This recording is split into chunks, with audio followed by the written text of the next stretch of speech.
Thanks Ajay দা, আমাকে বিশ্বাস করে এত চমৎকার একটা সিনেমা বানিয়েছেন রকস্টার।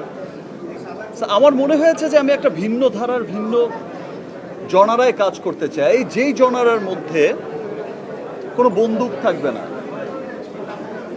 কোনো একদম মেশিন গান, মোটর গান, এগুলো সব কিছু জনারা থেকে বেরিয়ে এসে আমি একটা ভিন্ন জনারার একটা স্টোরি নিয়ে, একটা একটা পরিবারের স্টোরি নিয়ে, একটা মিডল ক্লাস, একটা আপার মিডল ক্লাস, একটা আপার ক্লাসের বাচ্চার যে ক্রাইসিস,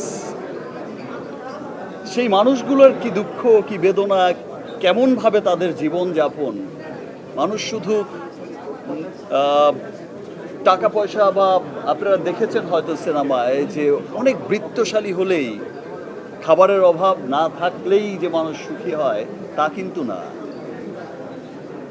সো পারিবারিক বন্ধনটা খুব দরকার হয়। এবারও সিনেমায় অনেক রকমভাবেই ড্রাগস দেখানো হয়েছে, কোকেন দেখানো হয়েছে।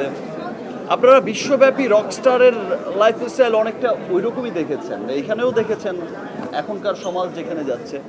আসলে লাস্ট সিনেমার এই সিনেমায় যারাই বলেছে যে শুধু ড্রাগস দেখানো হয়েছে, কোকেন দেখানো হয়েছে, আমি কোকেন না দেখালে বা ড্রাগস না দেখালে ড্রাগসের যে ক্ষতিকারক প্রভাব, ড্রাগস যে মানুষকে ডিস্ট্রয় করে দেয়, তার ফ্যামিলিকে ডিস্ট্রয় করে দেয়, সমাজকে ধ্বংস করে দেয়, তার জীবন থেকে জীবন কেড়ে নেয়, এই ভালো মন্দের পার্থক্যটা বোঝাবো কিভাবে?